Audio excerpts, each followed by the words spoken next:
दोस्तों सोचो आप कल सुबह उठते हो और आपको पता चलता है कि ये ईयर 2072 है, यानी आप 50 साल फ्यूचर में पहुंच गए हो।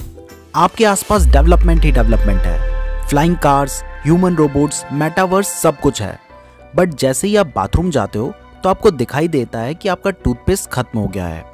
अब आपको टूथपेस्ट चाहिए तो आप पास वाले सुपरमार्केट में जाते हो। वहां पर जाने के बाद आपको दिखाई देता है कोलगेट। जैसा कोलगेट 2022 में था बिल्कुल वैसा ही है, लेकिन एक फर्क है कि आज उसकी प्राइस 2600 रुपए है। ये देखकर आप चौंक जाते हो। आप सोचते हो कि ऐसा कैसे हो सकता है, तो फिर आप बगल में ही रखे हुए डिओड्रेंट को देखते हो। वो भी बिल्कुल 2022 जैसा ही है, लेकिन आज उसकी प्राइस 9000 रुपए है। उसके बगल में मैगी का पैकेट है 800 रुपए का, कोको कोला की बोतल 4500 रुपए की।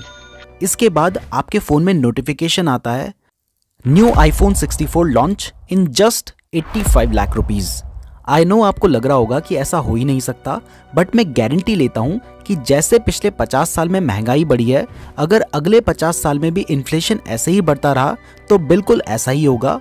अगर 1972 में कोई कहता कि 50 साल बाद कोलगेट 60 रुपीज का आएगा तो उस टाइम पर भी कोई यकीन नहीं करता, बट ये सब हुआ है। तो सोचो अगर आपने 1972 में 1000 रुपए अपने घर के लॉकर में रखे होते, जिससे उस टाइम पर शायद आप अपने 2 साल का खर्चा चला सकते थे। वो 1000 रुपए पहले तो आज चलते ही नहीं, लेकिन मान लो चलते भी तो भी उससे आप अपना एक हफ्ते का खर्चा भी नहीं चला पाते। और 50 साल तो मैं आपको सिर्फ समझाने के लिए कह रहा हूँ। महंगाई हर साल बढ़ रही है। पिछले 12 साल में ही आपके पैसे की वैल्यू आधे से कम हो गई है। मुझे याद है 12 साल पहले एक समोसा 3 रुपए का आता था, आज 15 से 20 रुपए का आता है। मैं स्कूल जाता था तो 2 रुपए बस का किराया होता था, आज 20 रुपए है। 10 साल पहले एक्टिवा 50,000 में आ जाती थी, आजकल 1 लाख की आती है। लोगों की सैलरी भी साथ में बढ़ रही है, लेकिन जो आप पैसा सेव कर रहे हो उसकी वैल्यू कम हो रही है। तो अगर आप चाहते हो कि टाइम के साथ आपके पैसे की वैल्यू कम ना हो, तो आपको अपने पैसे को ग्रो करना पड़ेगा। और ग्रो करने के लिए आपको अपने पैसे को कहीं ना कहीं तो इन्वेस्ट करना ही पड़ेगा। तो दोस्तों अब एक बार वापस 1972 में चलते हैं और देखते हैं कि अगर उस टाइम पर आपने 1000 रुपए इन्वेस्ट किए होते तो आज उसकी वैल्यू क्या होती।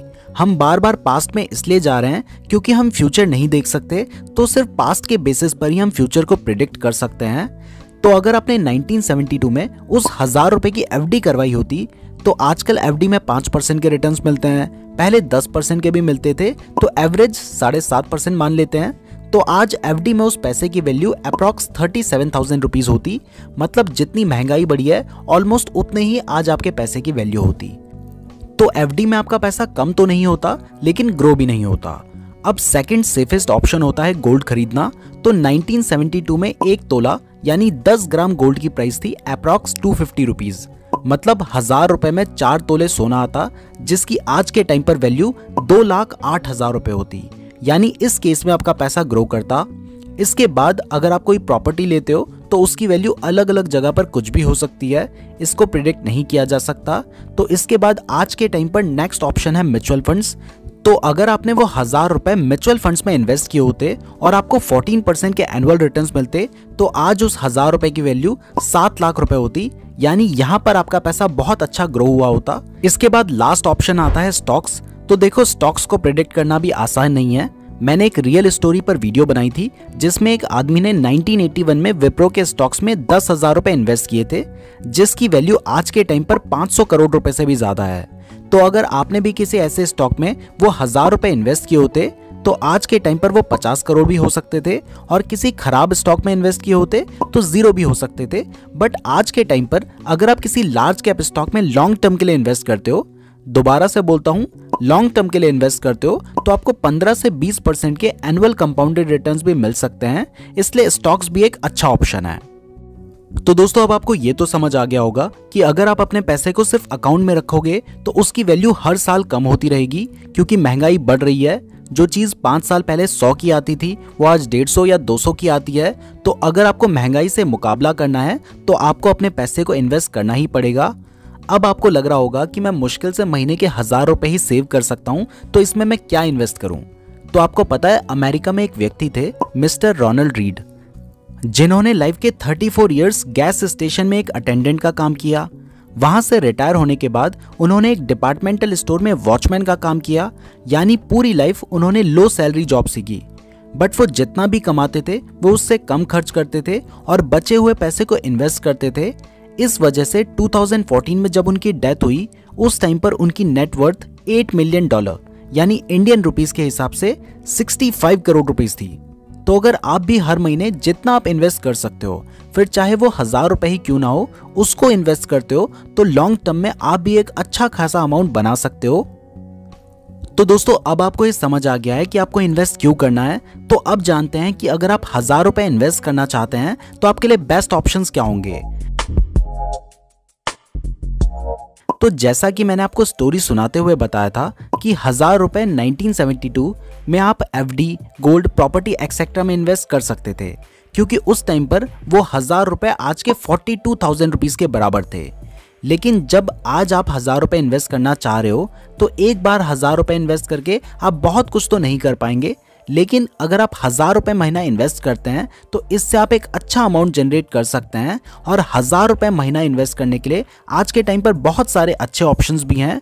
तो दोस्तों अब उनके बारे में बात करते हैं। इसमें सबसे पहला ऑप्शन तो है आरडी करना, गोल्ड खरीदना या फिर पब्लिक प्रोविडेंट फंड यानी पीपीएफ में इन्वेस्ट करना। ये एक बहुत ही कॉमन तरीका है जिसके बारे में आप जानते हैं। इनमें ऑलमोस्ट जीरो रिस्क होता है, लेकिन इनमें आपका पैसा कुछ खास ग्रो भी नहीं करेगा। इससे हार्डली आप इन्फ्लेशन को बीट कर पाएंगे। तो सीधा दूसरे तरीके के बारे में बात करते हैं जिसमें आपका पैसा ग्रो होगा। तो दोस्तों सेकंड तरीका है म्यूचुअल फंड्स में इन्वेस्ट करना। म्यूचुअल फंड्स में आपका पैसा बहुत सारे स्टॉक्स और अदर इंस्ट्रूमेंट्स में डाइवर्सिफाई किया जाता है और उसको एक्सपीरियंस्ड फंड मैनेजर्स मैनेज करते हैं, जिस वजह से उसमें रिस्क कम होता है और लॉन्ग टर्म में 10 से 15% तक के रिटर्न्स इजीली मिल जाते हैं। म्यूचुअल फंड में आप एसआईपी भी कर सकते हैं, यानी अगर आप 1000 रुपए महीने की एसआईपी करते हैं तो वो 1000 रुपए हर महीने आपके बैंक अकाउंट से ऑटोमेटिकली डिडक्ट हो जाएंगे और इन्वेस्ट हो जाएंगे। बहुत सारे म्यूचुअल फंड्स मार्केट में अवेलेबल हैं, जैसे axis blue chip fund direct plan, Canara Robeco blue chip equity fund, HDFC index Sensex fund भी अच्छा है। अगर आपके पास एंजल वन का डीमैट अकाउंट है तो उससे आप स्टॉक्स में तो इन्वेस्ट कर ही सकते हैं, पर इसके साथ ही आप एंजल वन के थ्रू म्यूचुअल फंड्स में भी इन्वेस्ट कर सकते हैं। इसके लिए आपको एंजल बी ऐप को डाउनलोड करना होगा। और अगर आपके पास एंजल वन का डीमैट अकाउंट नहीं है तो क्या कर रहे हो यार, लिंक डिस्क्रिप्शन पे दिया है, वहां से बिल्कुल फ्री में खुलवा लो।